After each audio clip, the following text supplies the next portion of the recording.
When you're far ahead in Dota 2, you want to take objectives as securely and as fast as you possibly can. So whenever you have a kill lead, you want to take actions that enable you to take enemy towers. It is important to recognize that all the kills that you are doing in that context are only based on the objectives that you can get out of it, especially if you have a team that doesn't scale as well as the enemy team into the late game. So in this game we're playing against the Wraith King, Puck and Anti-Mage, heroes that scale relatively well into the late game, and we have a Weaver that is pretty at risk of dying because they have a Lion and a Puck to look him down. So our goal is to take the lead that we have already and use it to really finish the game. So what we will try to do is we will try to control the enemy area where Anti-Mage wants to farm most likely. Anti-Mage does not want to farm in the triangle right now because he doesn't even have the Battle Fury. So if we sit in this area at the bottom side, this lane can be pushed in. See me at the minimap actually marking it, but Magnus chose to join us here instead of pushing the wave, which was a mistake I think. But we should have been playing in this area, just holding it, threatening this bottom tower, taking as much control of the map as we can, and forcing the enemies to crowd in this top area.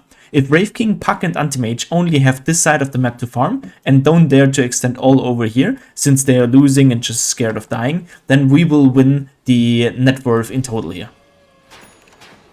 Also, if people step up, you can see it's very easy to pick up kills from the high ground. Now even AA ult is used, and yeah, things can just snowball from here.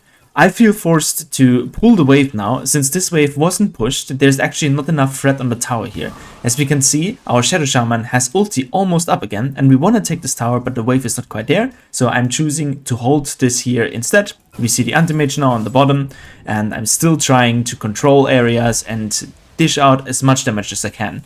See me cutting bottom once more, even though my team is on the mid side. I know right now that we can take fights easily, even if I'm not with them, and I want to create pressure on the bottom to force Anti-Mage to show aggressively, and then we can maybe make a move on him, or if he doesn't show, we can just push the bottom tower as well.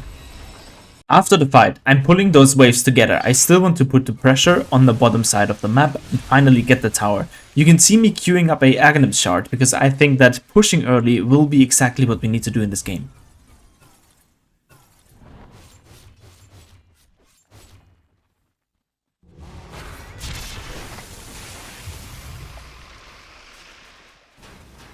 Now we finally have a shard, and we can start to push. So I'm just loading up the charges here, and we try to get a tower.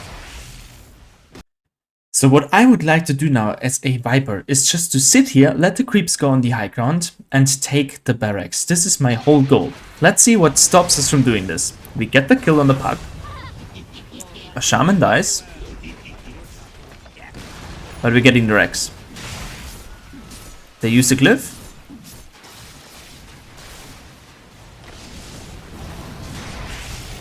And I'm just looking here at the Rex, really trying to single it out, and then we retreat.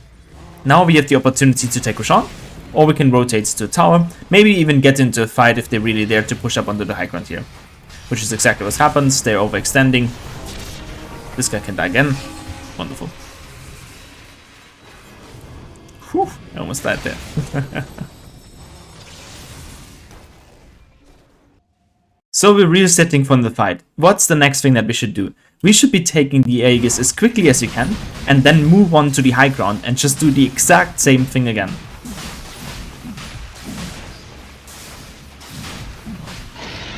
We're taking the Aegis. I take the Aegis because I want to frontline. I want to tank this, and I want to use everything that I have and push it into the tower, force them to overcommit on me as a Viper, and then we can get kills. I'm pinging mid lane because I'm like, hey, there are no Rex bottom, so we need to go on the mid lane. We need to play there. Can we just go there? And I actually communicated that quite clearly. Just sit behind me, play with me, and then we can take the tower and see what happens.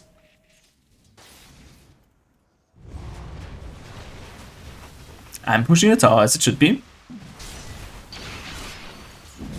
Magnus jumps in. He gets hexed. Nyx uses his spell. Shaman tries to stun. Shaman uses the ulti, panics, and now we should go back. But now we can't go back because this guy is coming in on Puck. Puck dies, we try to retreat, we get coiled, and we basically die for nothing.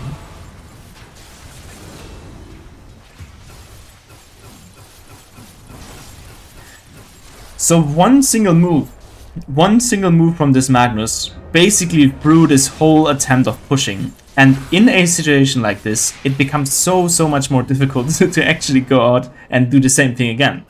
Making plays like this is actually the easiest way to throw a game, even though you're so far ahead in the kills. Let's see how it should be looking. If we take a fight, it has to be outside of base, and in this moment we recognize that the Wraith King is definitely stepping up too far. I think he doesn't even have ulti here, so he's getting stunned, he's dead. I get blasted by A, so I'm retreating, I'm breaking the coil just backwards, I just don't want to die here, and then I want to heal up with the healing self a little bit. Now we have two heroes that have been the main condition why we lost the fight before, and now we have a nice invitation to just go and fight. What I'm doing here is I'm just hitting the Rex, I don't care about anything else. We take the Rex slowly and carefully because I don't want to get jumped by the anti-mage, and then we're moving back, and now look at this positioning, this is how it should be looking. Magnus is behind me, Shaman is behind me, Weaver can hit if he wants to, he doesn't have to because I have Dragonlance and everything that I need to poke down this tower. We got the tower, alright, just go for the next step. Play it very slow. Now Shaman can set an ulti, Nyx can go in for some distraction, we can make some noise because I'm just stacking this up and then we're getting the mega creeps and now we can retreat.